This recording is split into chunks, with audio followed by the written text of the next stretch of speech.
จังหวัดเชียงใหม่กรมประชาสัมพันธ์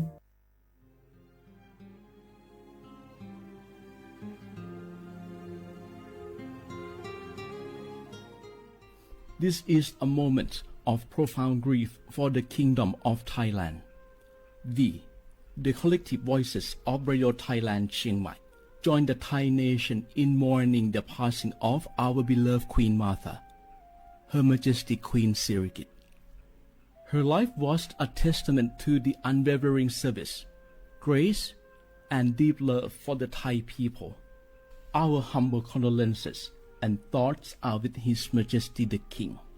the royal family, and all the Thai people during this deeply sorrowful time. We will remember her forever.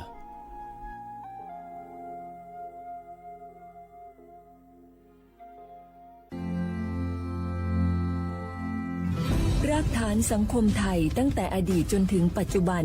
เคารพเทิดทูนสถาบันพระมหากษัตริย์เป็นศูนย์รวมจิตใจที่เหนียวแน่นของคนไทย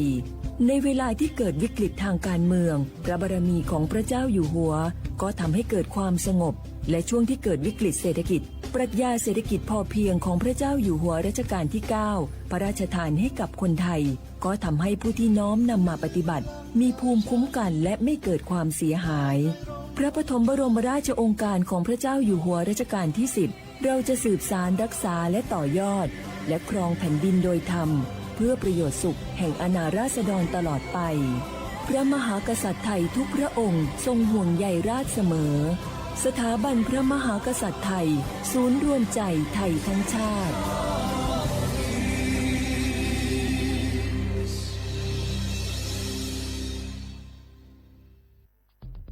แค่3 ปีความเสียหายจากอาชญากรรมไซเบอร์ของคนไทยพุ่งทะลุถึง 94,000 ล้านบาทหรือเฉลี่ยปีละ 30,000 ล้านบาททุก1 ชั่วโมงเราเสียเงินกว่า 3.4 ล้านบาทให้กับมิจฉาชีพออนไลน์โจรไม่เห็นใจคนอาชีพไหนอายุเท่าไหร่สถานะทางการเงินแบบใดหมอพ่อค้านักธุรกิจนักเรียนแม่บ้านข้าราชการเกษียณทุกคนตกเป็นเหยื่อได้เสมอและวันหนึ่งอาจเป็นคุณหรือคนที่คุณรักเพราะจุดอ่อนร่วมของเหยื่อคือความเร่งรีบขาดสติหรือแม้แต่บางครั้งก็เกิดความโลภจนเกินไปอย่าปล่อยให้การกดคลิกเดียวลิงก์เดียวทำให้โจรยิ้มกว้างวันนี้ถึงเวลาแล้วที่คนไทยทุกคนจะต้องร่วมมือกันสร้างภูมิคุ้มกันอาชญากรรมไซเบอร์ช่วยกันหยุดก่อนที่ภัยไซเบอร์จะทำให้คนที่คุณรักและตัวคุณเองกลายเป็นเหยื่อ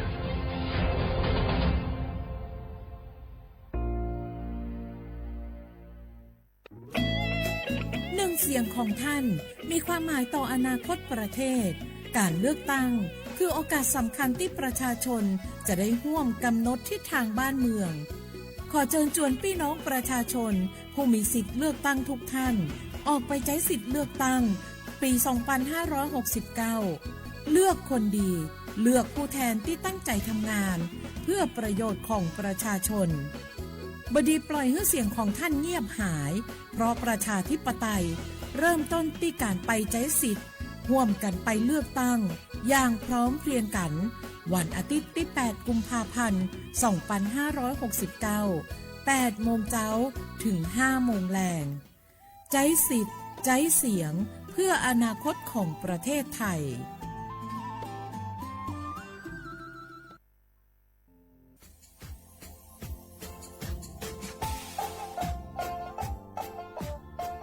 นารัฐมาปีมาซึ่งจีนชมงโมันยาคณะรัฐมนตรีไงมีมติย่างกว่าอยู่หัวระมองเมื่อเหือนยากุลาเสือหาหนีซึกุยังไงยิ่งคงอยู่ตรงยาสดซื้อฉีกว่าย่าเบลมองเมื่อเหือแก้ไขปัญหาไงสถานะอาทิตย์เหือสารชาไงเอาถ้าเป็นคนเนี่ยว่าจะส่งไงอธิบายที่ยากกฎหมายถือว่าเบลมองเมื่อเหือไงมาตราที่17ไงแห่งพระราชบัญญัติคนเข้าเมืองไงพอสองงมันอยากให้คนอยากให้หนีตัวอยากหนีซึ่งหนีกวางกันเท่าว่าถ้ามีคนเนี่ยว่าดูแลโซอาทิตย์เนี่ยคือมือจ่าจางงเป็นยังไงอาทิตย์เนี่ยว่ามีทะเบียนประวัติเถูกต้องอยู่ไงอธิบายว่าสารว่ายื่นขอสถานะไง คนต่างด้าวเข้าเมืองโดยชอบด้วยกฎหมายที่ดียินหน้าบดงาที่ทยากฎหมายถือว่าบรรมประเฮงไงมาตราที่7ทวีไงแห่งพระราชบัญญัติไงสัญชาติยึดโขงงบเฮพศยังไง2508ไงเอาถ้ามีคนได้ว่าเฮตาซุงโงไม่ยังไงที่ยังเฮอาบามันก็จะเฮอามาไงเอาว่าอยู่ในทะเบียนประวัติบุคคลไงอธิบายว่าไม่มีสถานะทางทะเบียนมาจุบเฮสามารถยื่นขอสัญชาติไทยที่กรุงเทพมหานครไงยื่นที่สำนักบริหารการทะเบียนกรมการปกครองอธิบายเราส่วนต่างจังหวัดจะสุบเฮว่ายื่นต่อในอำเภอตานภูมิลำเนาไงปีขวานนแล้วก็จะบอกว่าอำเภอยี่ที่ยื่นช่องยื่นเวลาโง่ไม่ยากว่าเวลาใช้กันยาขนาดถี่เนี่ยข้อนี้นอกจากนี้อธิบายนี่มีกับพวกข้อนี้คือน่าเหี้ย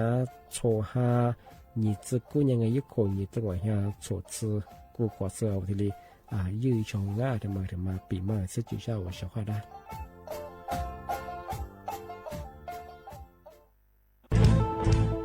เชียร์ว่าบุกมาสนใจลงโฆษณาทาสถานีวิทยุกระจายเสียงแห่งประเทศไทยจังหวัดเชียงใหม่เอาสถานีวิทยุของมันยายี่เสียคือเสืออาทิเยยี่สัญญาว่าคือหัวยาคือยิบเป้งเที่ยวพื้นที่จังหวัดเชียงใหม่ยังอาทิปัญญามาสนใจลงโฆษณาช่องของปัญญาติดต่อที่สวทเชียงใหม่ยิบเบอร์โทรปัญญาคือ053-276-068อาทิเย0922468579ชาว่าบราวัฒมาปีใหม่อาทิตย์ตาจินชามองมันยังไงมุสาจังหวัดเชียงใหม่ค่อยมาปีใหม่ปากไก่ฝรั่งที่5ที่นี่ของพวกค่อยยังว่า5 3ที่นี่สังเกตถึงตัวอย่างโสดสึกกูขวางมาคืออาตุทัชโชดงกับปากกาเมียนเบสพิอาลุมิโดขยันโดอชุเปดงสัตว์ความแบบดิต้มแบงอาตุทัชโชบรังที่ยาวพื้นที่ลิตัวจางโง่เป็นยังก็ยาระบบไฟดีค่อยนี้มาอนุญาตอยู่ไม่คือมาคืออาตุทัชโชดงที่ยังปีกว่าวัดตุดสองเป็นยังฝ่าฝืนยังคือกลุ่มหมายก็ช่วยยาช่วยยาจรงที่บ้านก็เป็นยังมาอาตุช่วยอาตุเบียพะมัวโง่เป็นยังโทรแจ้งศูนย์อำนวยการแก้ไขปัญหาหมอกควันที่ยังคือฝุ่นละอองมาคือจังหวัดเชียงใหม่ยี่เบอร์โทรโง่เป็นยัง053ที่ยัง112808วิธีมาโง่เป็นยังสำนักงานประชาสัมพันธ์จังหวัดเชียงใหม่ข้อดีปีมากทีเดียวพักกายฝรั่งอันนี้ประกาศมาก็แต่คนเลยยินจะรับฝรั่ง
你是几几绕，努阿次在带里你暖呀，马的咱喵喵比我老嗲，浮华没脸呀一浪哦，哇你那嘛你是几几绕，若提马提木瓜嗲阿咪。你是奴走啊是你躺下浮华门林呀一浪哦我记忘八卦是飘路飘去是你浮华微微只光我一浪哦啊次在带你呀你嘛是生我老天浮华门两呀你让我你在一浪哦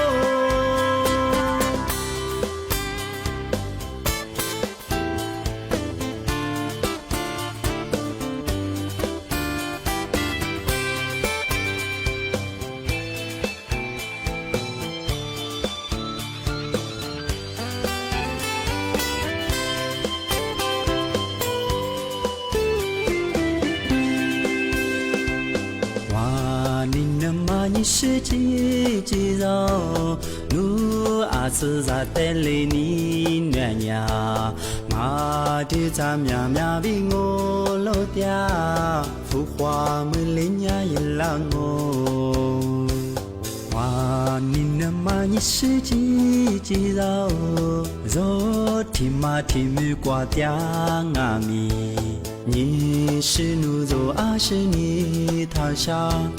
浮华门林呀一浪哦，我记忘八卦是飘路飘去是你，浮华微微只光我一浪哦，阿次在带你呀，你嘛是生我老天，浮华门两呀，你让我你在一浪哦，我记忘八卦是飘路飘去是你，浮华微微。只光我一浪哦，阿次在带你呀，你嘛是生我老天，浮华没两呀，你让我你在一浪哦。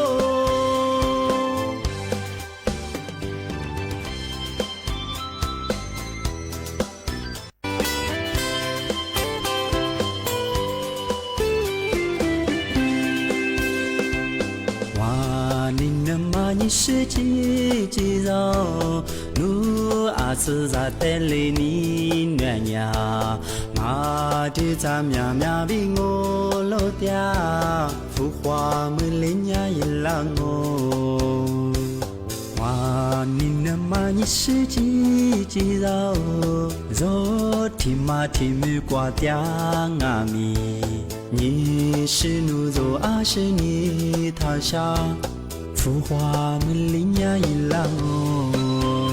我记忘八卦是飘路飘去是你，浮华微微只光我一浪哦，阿次在带你呀，你嘛是生我老天，浮华没两呀，你让我你在一浪哦，我记忘八卦是飘路飘去是你，浮华微微。只光我一浪哦，阿次在带你呀，你嘛是生我老天，浮华没两呀，你让我你在一浪哦。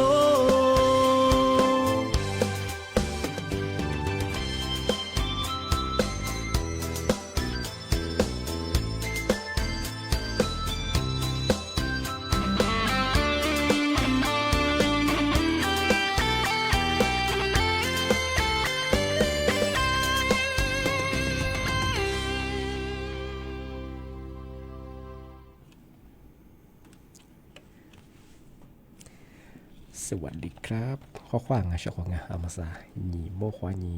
3 โมงเอาลิสุงโดนจะขวาไปเหล่างาเอาลิสุงประกาศกุบัตาจิ้มใหม่สวทเชียงใหม่แบบเหอดาวมันก็ชื่อสถานีวิทยุกระจายเสียงแห่งประเทศจังหวัดเชียงใหม่ว่าโดยจากในแบบเหอชมโมควานีจิ้มโมติวาโดที่หมดแล้วแบบเหอหโมควานี3 โมงนาทีอย่างว่านีนาเนสโดยจาก ยี่เครื่องความถี่โง่ไม่ยังไงถ้าวิทยุยังคือที่ตัวลิยาสิสโจวัดโจยันตัวหลังยี่ระบบก็คือ AM ที่ถ้าระบบไลฟ์สดก็จะFacebook ยี่เพจก็คือสวทเชียงใหม่AM 1476กิโลเฮิรตซ์นี่มีถึงยังก็ไม่ยังลิซูบางอย่างคือซื้อยี่ห้าซื้อเสียยังไงนี่มีถึงมาคือร่างยังยี่คนยี่โตยี่จะกูโคกูมองยี่จะโจโกชิควงที่ช่วยอันนี้บ้างว่าถ้าบางมาคือยี่ห้าลี่ยังนี่มีถึงมาคือวันพุธที่4เดือนกุมภาพันธ์พศ2569ที่คนมางงว่าชิควงที่อะไรอย่างนี้นี่ก็คือตุดจีนคือผ่าตุดจีนไปแล้วช่วงงานที่แบบมันยังไงนี่มีทีมเราคือช่วงแรกมาปีใหม่ซื้อจีนใช่ไหมก็คือมาคือเลือดใต้เนี่ยมันจะกว่าคือที่เลยปีใหม่มาคือเลือดใต้มาเห็นมาเปรียบว่าที่เลยปีใหม่อาชีพเราที่ดีปากกาอย่างวันนี้ยี่ห้าเห็นเนี่ยก็คือที่เห็นยี่ถึงมาเที่ยวเนี่ยแปะเมื่อวานนี่คือมือเครื่องหัวมุดเสื้อของทำไมท่านแบบคืออะไรตัวกันอย่างคือมาที่เลือดตั้งยามันจวงหลักสุดสมังที่แบบมันยังเชื่อว่ามา20มาเลือดตั้งนั่นก็คือมาคือยี่ที่ใช้สิทธิ์เลือดตั้งยี่เชื่อว่าทำไม่ได้ท่านแบบหลักสุดก็คือที่สัญชาติไทยจูซูมาคือยี่ที่ใช้สิทธิ์เลือดตั้งเยอะวิธีมองบ้างคือยังยอดเจริญของมันถ้ามีที่มีโครงสร้างนายกถึงรัฐบาลยุติช่วงมันเห็นมันช่วยเขาดังมาเสื้อซึ่งมันมามีกว่าหลักสุขามาเสื้อมาประชาชนชื่อจับกว่ามันที่เชื่อที่สุดยอดก็ฟูปากเงี้ยเวลาซื้อจะมันการซื้อเสียมอย่างคือกลุ่มมาจ้างมันอย่างก็คือกลุ่มมาตัดสินบทมันคือขึ้นไปอย่างช่วงสั่งกันบ้างที่บ้างว่าอย่างช่วงงานมาสัญญาณกกตทำมาแจ้งเตือนแจ้งฝรั่งช่วงงานยาเป็นมาคือไงที่ที่ที่ว่าเลือดใต้ยามังบ้างไงยุคคนยี่ตรงว่ายาชุดสื่อกูกว่างยามันคือยามังบ้างยังไงมันคือกว่าป่ะรณรงค์ไงที่ว่าสุดแล้ววูยังไงถ้ายีเลือดใต้ยังว่าถ้ายีออกเสียงยังไงที่ยังว่าแล้วกูจะไปได้แบบไงนุ่งกุมาไก่ทำมาไก่ไงเห็นเช่ายาความมันที่เลย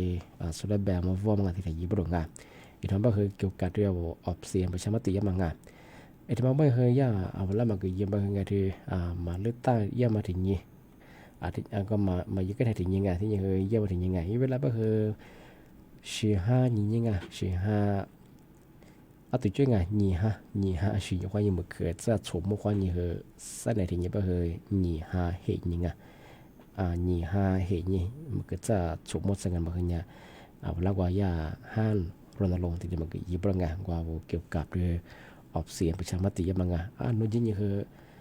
ความมันยิ่งขึง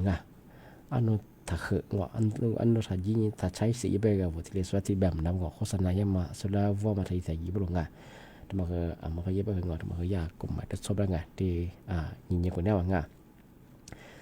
ที่บ้างบางอย่างช่วงงานทำมาคือที่ถึงบางบางคือชีดาวช่วงคือนั่นยังฝรั่งช่วงปีว่าพามาว่าจีเลือดใต้ยังว่าบางอย่างอะไรแจ้งยังว่าบางงานมาคือแม่ถึงเราคือยาตัวประกาศอยู่งานช่วงนั้นปีว่าว่าว่าจีเลือดใต้ยังบางอย่างคือถ่ายไม่เด้งเลือดใต้ยังหนักก็ยังสิ่งนี้ยิงที่แจ้งอยู่ว่าเป็นยังไงโน้ตเล็กยี่มาว่าจีเลือดใต้ยังอาชีพติยังอาชีพปุถุมาบางที่เป็นยังว่าแจ้งยังบางไงยาแบบบางอย่างคือมีกะงอนี่สังกัดว่ายีน่าบางยูติกับเรื่องกูเดียวว่าอำเภอเฮียมังชื่อสำนักงานเขียวยิงที่ดีใจน่าบ่ดงยี่มาถึงบางโง่บางอย่างปีขวานุกูเดียวนุ่มว่ายี่ใจยังบ่อันว่ามาลายี่ใจบ่ว่ายี่หนังสืองอถูมาอันไหนบ่จูว่าบ่ดงที่ถึงบางโง่บางอย่างคือมาคือปีขวานุยิ้มบลาบ่งอว่าส่งไปรษณีย์ไงลงทะเบียนกว่าถึงในทะเบียนอำเภอมันก็คือท้องที่ที่ส่งนับเป็นไปรษณีย์ว่ายังไงแจ้งมันที่ถึงกังมันก็เรียกว่าแจ้งทางออนไลน์อีน่างมันคือกว่าสำนักงานกกตก็ที่แจ้งนับบ้างที่ถึงกังมันคือที่เว็บไซต์สำนักบริหารการทะเบียนมันคือที่แจ้งช่วยบ้างปีว่าว่ามาว่าจีเลือดใต้มันคือ อาชีพดูหมูยี่มาโวยี่เหตุผลที่ดีแจ้งมาบ้างพอมาแจ้งเมื่อคืนมาคือโวยี่สี่คือที่ดีเบียนหน้าบ้านชงเจ้าหอมตัวเชียวว่าสิสมาสมาคืออะไรอย่างคือมีผงเยอะบ้างแต่มาเดี๋ยวมาแจ้งตัวอย่างที่ถึงมางงปัญญาจะมาเสียดายกันในยี่อะไรเอาปีว่าอีบาหอมเมื่อก็คือเอาพาสปอร์ตอยู่คืออยู่หน้างานบ่ดงอยู่หน้างานชงมาคือเมียใช่ไหมคือปีมากอย่างเอาเธอรถใต้ยังมองบ่คือเอาอีบาเหมาะหมู่อายุกิเลบางกว่าคือบางงานที่คือยี่ห้อยังกิเลคืออยู่หน้าปีว่านี้บาผีเรียบมันจุบคือเอาใบขับขี่อยู่หน้าที่ยังคือพาสปอร์ตงอทำมาคืออยู่หน้างานที่ถึงมาบ้างว่ามาโทรศัพท์คนนี้ว่ายี่แอปไทยดีทำมาจุบคือมาคืออยู่หน้าเสียงกันทำมายี่ลามากงอที่ว่ายี่แอปถือDIT บ้างมาคือว่าขนส่งถือใบกิจพวกบางมาคือแอปจ่องมาคือยาที่มานั่งช่องที่ปีว่าย่าหน่วยงานราชการว่ายังไงถือหนังสือราชการเอาเราดูดามงเอาวิมือดามมาดูงอที่ว่าวิเล่ประชาชนสื่อสารได้บ้างคือมาคืออยู่หน้าช่องเอกสารทุกมาคือยี่ที่แต่ยี่อยู่หน้าดวงได้บ้างคือทำไม่ได้ช่วงยี่ห้าเห็นยังไงในแปลเมื่อคนยี่คือมือเขือหัวมุดสุดที่เลือดตายเปรี้ยวงที่เป็นช่วงมาเสือคือสุดที่ตัวยี่เสือที่ยี่ที่มาช่วงมาคือที่เฉลี่ยแบบเอากุฏิเนี่ยเลือดตายยังบ้างคือเอาถั่วบ้างคือถูเพียบ้างคือซาเพียว่างช่วงยี่วุฒิเพียบ้างคือที่ยี่นี่เฉียงยี่นี่เฉียงมางบัญญัติเสือได้เสื้อบัญญัติที่สอเขตพัดกับเมืองยี่ตัวแทงอีเขตว่าจากว่าโซมีโซสมาโซยี่ตัวแทงยี่เขตจังนุ่มมายี่ที่สื่อจองแต่ละเขตคือยี่พัดตัวแทนจังสอเขตแบบใช่ไหมนี่เพียที่เพียมากว่ามันยังว่าสีชมพูท้องมันยังคือว่าพัดกันเมืองนโยบายโนอะไรที่ผมมาขวาอะไรที่ผมมาช่อยากว่าอะไรบ้างเนี่ยก็คือนึกบ้าที่ดีสุดท้ายนี่ที่ดีสื่อของซาเพียที่เพียมางบัญญัติยี่สิบเชียงยี่สิบที่มางบัญญัติคือชุดได้แบบเช่นว่าออกเสียงประชามติยังมังที่มาบอกว่าที่รัฐธรรมนูญว่าจุดการถูกบ้านเรามายี่แก้ไขยังมามันก็ยี่สิบสามมาโนความมังปีข้อโนความก็คือว่ายี่คนเนี่ยย่าเอาถูกคือดวงยิ่งยี่ชอบดวงโนความก็ว่าเห็นด้วยมาคือยิ่งที่การกระบะยังปีข้อโนพมาโคก็คือว่าที่ถึงมาไม่เห็นด้วยมาคือที่ไกลชของมาคือซ้อนยี่ชของเธอมาสาอยู่ยังมายี่กฎหมายมาคือจอมบ้างปีข้อโนยี่สิบมาชาเชื่อบ้างคือแก้ไขบ้างคือโนขวบบ้างคือยิ่งที่ดีไกลโนหมอขวบบ้างคือยิ่งที่ดีไกลชของทำมาคือเอาละดาวชของอันนี้บ้างคือทำไปเดียงชของเดี๋ยวยี่ห้าเหตุยี่ที่มาคือบ้างยิ่งที่ใช้สิทธิ์เลือกตั้งอันนี้คือออกเสียงประชามติที่เลยยิ่งสื่อที่นี่ไกลที่ถึงมาโง่ปัญญาชาวกันมาย่าสำนักงานตำรวจคือถึงมาถูกใจอะไรมาเติมละเอาเลือดตั้งมายี่ก็แต่คือยากลุ่มมิชาชีพหลักส่วนมาคาสมบูรณ์พระตัวพระยิงคนหนึ่งเจ้าหน้าที่กกตหรือว่าหน่วยงานก็มาทำมาเป็นอย่างคือในรายข้อมูลเดียวมาอีทำมันจะใช้ยังไงปีขวามาที่ชีทุกฝรั่งอย่างไรข้อมูลเดียวก็คือยาสำนักงานกกตแบบยิงเลือดตั้งนับว่าคือนูข้อมูล20มาโจมันก็ใช่เคยข้อมูลมาคุยบ้างปีขวาที่ชีต้องบอกพัชชีนี่ทุกฝรั่งก็คือมาคืออย่างคือถ้ารับใส่ถ้าช่วยบ้างเอาวันละใส่คือมีทะเลนี่ชีอย่างไรมาคือกลุ่มวิชาชีพยาแกนคอร์เซนเตอร์ที่มันคือว่าที่ดีขึ้นหลายเช่นมาคือจำนวนจากความที่ยังที่มาที่เชกยา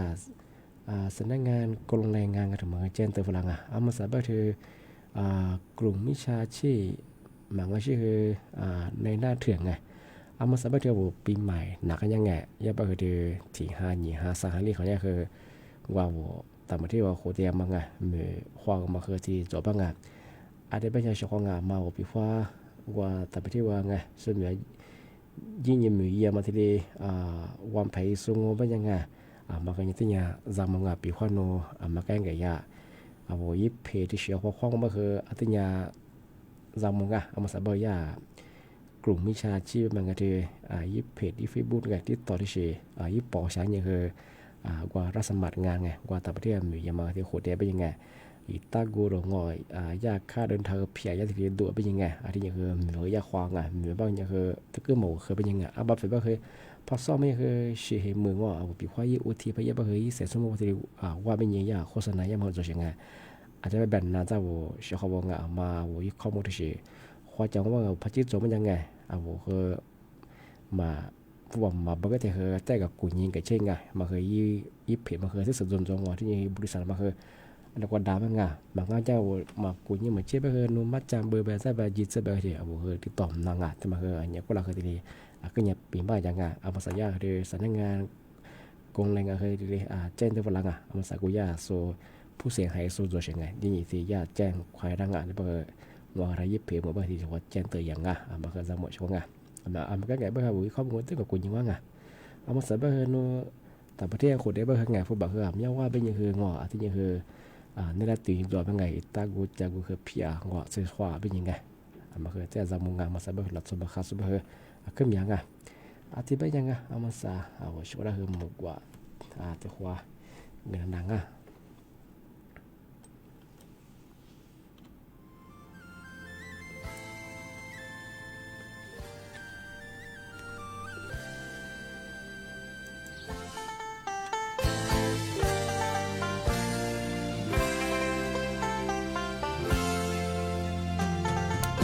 没出门你自己老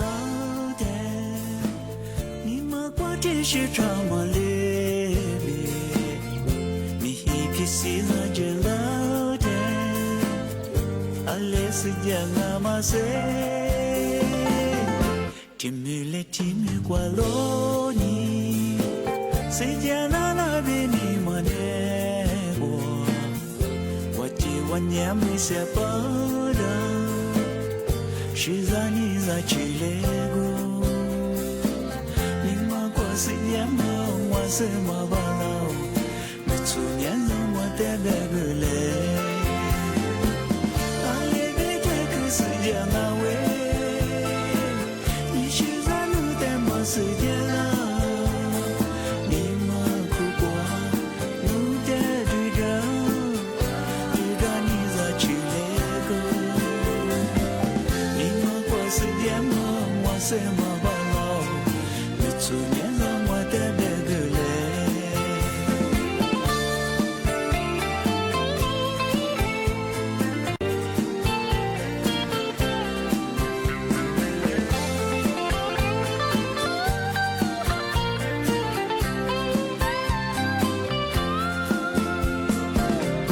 没出门你自己老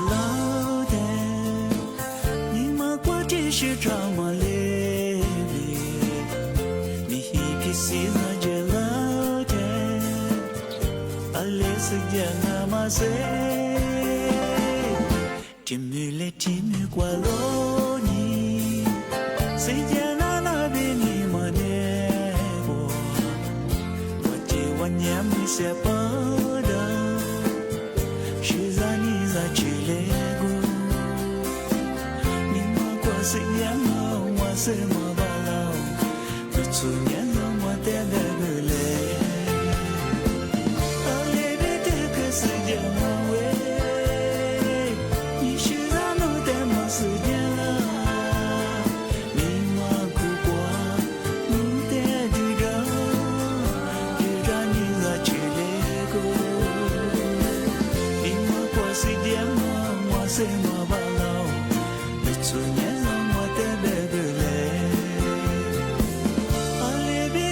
世界啦喂，你是咱们的嘛世界啦，你莫哭过，你的对着，对着你在去那个，你莫过世界嘛，我是嘛巴老，你出年让我带那个来，你莫过世界嘛，我是嘛巴老。出年让我带那个来。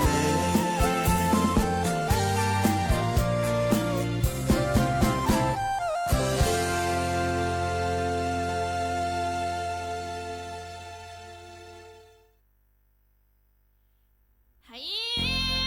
姑姑。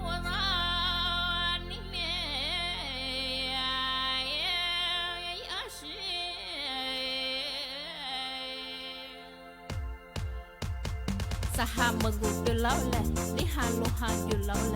อามีอาเสียยังงฟูวตุตุสลาแลแกวูชิตุสลาแลอามีว่าปักนานาตุเจ้าแลมาเสียนานากุโซแลอามีว่าปักนานาตุเจ้าเนอมาเสียนานากุโซเนอ就是皮莫头个呗，个把都查出个呗，皮不皮抓不到嘞，你不啥抓家手嘞，阿和阿里不得，个就把了家手，咦，你手，啊，咪我，不得哈不罗马头，也是哈多了马头，是多么子嘎啦嘞。我罗么来的老嘞，啊你我，是都他都我妈做嘞，我罗他都妈呀嘞。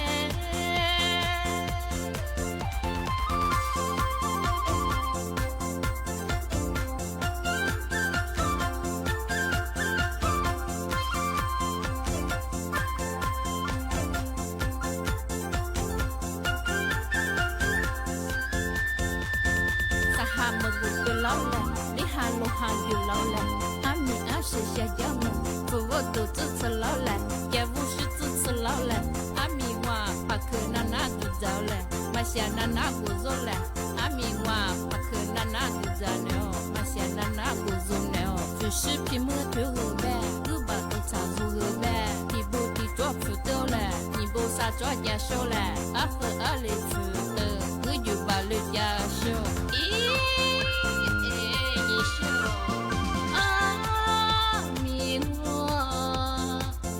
哈乌罗马头，也是哈多勒马头，是多么子嘎老嘞，我罗么来的老嘞，啊你我，是多他多我马中嘞，我罗他多马呀嘞，啊你我。的哈乌罗马头，也是哈多勒马头，是多么子嘎老嘞，我罗么来的老嘞，啊你我，是多他多我马中嘞，我罗他多马呀嘞。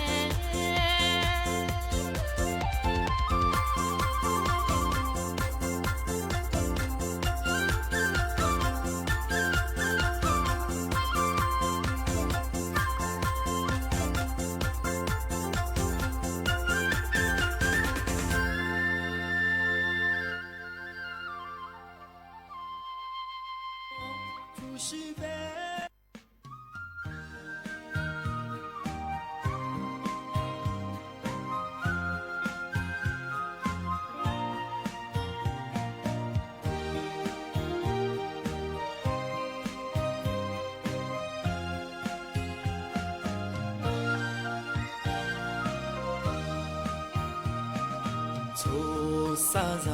我的肉，你啥是ที่ยังไงจะมาเทเชอร์จะมาปีมาที่สตาร์จินชาวชนะงาชาวเขางานปีว่าเดียววันที่8ที่ยังมังที่นี่เห็นยังไงยิ่งคนยิ่งตัวเนี่ยสวดกูคงไงเอาเลือดตายาที่ความก็บอกไงปีว่าว่าชาวเขาว่ากว่าเลือดตายดีกว่าพะหมูบางไงที่ปัจจัยเป็นอย่างคือว่ายาการทุจริตไงที่มาฆ่าทับบัวยามาเกื้อมาดงว่าที่สิ่งกุศิมังไงเห็นมามาที่ลิพามงเป็นยังไงที่ยาเจ้าหน้าที่แบบมันไปที่การซื้อสียามาดงว่าก็เลือดตายยิงไปบ่หอยกระสังขุดปลาเลือดมากุลีบ่เป็นไงมาจมมาพะมงเป็นยังคือก็มาที่ลิมังงาก็มายาที่ลิเกลือไปที่ลิเป็นไงที่สีพะมงเป็นยังไงเอาโทรใจนะเป็นไงมาคือสายด่วนไงมาคือเบอร์โทรอย่างที่กกตไง1444ไงที่มาคือถึงมาปีบ้างไงที่บ้านชาวงานปีว่าโทรศัพท์มือถือจะเป็นไงโทรมาใช้เป็นกว่ายี่แอปพลิเคชันต่างไงยี่แอปก็คือตาสับปะรดบ้างไงชาวงานที่มาคือที่ได้ดาวน์โหลดอย่างคือที่ใจนั่ง มันก็ชื่อว่าเว็บไซต์เว็บไซต์สำนักงานกกต.กระทรวงเอาไว้ดีๆใจยังคือดังปีว่าเอาพัดเลือดใต้เบอร์ยาเจ้าหน้าที่แบบมันแบบว่าการทุจริตไงที่คือสามมาตรงมันงาต้องเชียร์เบอร์ไงมาตัวเชียร์พอมาเบอร์เอาทีดีถูกใจเบอร์ไงชงงานที่บ้านชงงานมันคือตัวอะไรดีตื่นจะหลงไงปีว่าที่เลือดใต้มันยังคืออยากขึ้นเยอะแยะไงมันคืออยากว่าที่แทบไม่ได้พูดไงเอาที่แทบไม่ยุ่งขู่ซูงก็เอารัฐบาลเสื้อมันไงยังมันยังเอาเชื่อว่าดาวงานมาเสื้องมันยังมาเดี๋ยวก็มาเสื้อไงยังบางอย่างว่าเราเสื้อไม่คือตัวตัวยังชงไงบางอย่างคือปีว่าว่าเรารัฐบาลเสื้อมันไงเอาข้ามมาเสื้อบางคือเอาข้ามมาว่าเชิงเงินจะปีว่าผมข้ามมาเสื้อบางคือเจ้าตัวเชื่อที่อะไรสิ่งตัวคือเอาคือที่ดีมาข้ามว่าไม่เชิงเงินที่ถึงบางวันมันยังไงชงไงปีว่าว่าที่มาเอาเวลาฟุตบอลเกินนี่งอละสื่องอโนนุยสิบมันว่าเวอร์เป็นไงมันยังคือกลุ่มมาช่วงมาไทยช่วงอย่าไปปีว่ากูมาเอาละฟุตบอลเกินนี่สื่อจำไม่เคยเจ้าของตัวแชร์อย่าปีว่าอย่ารัฐบาลพักเล็บไม่เคยอย่าว่าเรากูจะเชื่อไงว่าเกิดจำว่าปีว่าวันละ20กันแล้วมันว่ามันงอที่เชื่อไม่รู้ไงอันนี้ก็คือหลักสุดสักงอมันยังคือไงมาคือตัวนี้ช่วงไงคือไม่จะกูยังไงช่วงไงแต่มันถึงมาเช่นตัวไงที่บ้านยังชอบไงนี่มีทีมเราคือนาปีมาคือที่แหลมจงที่เลือดใต้จักว่าไงที่บ้านเขาทำไม่ดีไงยี่ห้าเห็นยังไงยึกคุยตัวอย่างสุดสื่อกูไงที่เห็นน้าที่เห็นน้าที่น่ายี่ถึงยี่มังว่าที่ถึงยี่มังแปะโม่ว่ายี่คือมันคือหัวมดซึ่งมาคือยี่ที่ใช้สิทธิ์เลือดใต้ยังไงมันยึกก็จะคือไงยี่เบอร์พัดกันเมืองอะไรที่ผมมาคือยี่ช่อะไรที่ผมมาเลยใช่ป่ะไงมันก็จะดีซื้อนี่คือซื้อนี่ยี่นี่ที่ดีซื้อจากของงานแต่มาปีมาใช่ไงที่ว่าการออกเสียงประชามติมาคือจะแจงไงจากของงานมาคือปีว่ายี่แก้ไขรัฐธรรมนูญไงกฎหมายถูกมาคือ20%ประชาใช่ป่ะไงเห็นด้วยป่ะคือยี่คือปีว่าหมายเห็นด้วยป่ะคือมาคือดังมันยังคือ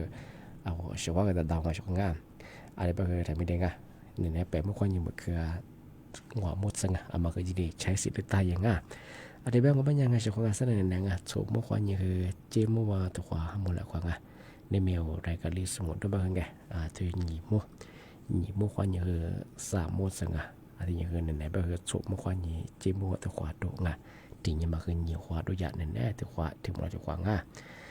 ที่เป็นอย่างคือนั่นแหละคือปีมามาคือที่แหลมจงเอาไว้เชื่อเขาทาวิธีนั้นจะสู้ไล่สวดที่สุดคือบ่มองว่าเชื่อเขาได้คือจุดที่จะมาผู้จะชื่อเขาแบบนี้ว่าเจ้าของที่ยังคือน่าจะเป็นคือทำตัวจริงที่นี่ก็ถึงเงี้ยคือด้วยคืออะไรกว่าเยอะคือไปเปลี่ยนยี่ห้อควายยี่กุ้ยจริงที่เนี่ยว่ามัวแม่จะสู้มีจะสู้คือวันจะว่าดูจิผู้จะชื่อเขาแบบนี้ว่าจริงที่เนี่ยคือเอามาใส่ก็คือบางพื้นที่ที่เกิดตัวก็คือไหนๆก็คือเนี่ยที่เนี่ยก็คือย่างที่นี่ครับผมคือมากดเดี๋ยวมาดูแลสุขภาพอย่างที่มูลแล้วเป็นยังไงคือด้วยคือหลุดชิ้นส่วนเป็นยังไงมาคือแหล่งที่แหล่งกางหมดที่ใกล้ชิ้นสุดกูตีมาใส่ก็คือหลุดคือหยางมากดเดี๋ยวมากว่าชิ้นดูแลสุขภาพอย่างเฉพาะที่เป็นเสนอแนะชมมั่วควานี้จิมว่าแต่ว่าหมดแล้วกว่าว่าสุขภาพได้ค่ะก็บุญข้อสวัสดีครับ迟早我怎么就是你？哦，密码喊我提走，你的不是我的马爪你，你啥事你真来苦嘛闹，出走是你来苦掉我，不是白马呀你花我，不是白。啥是我？你的不是我的马爪印，你啥是？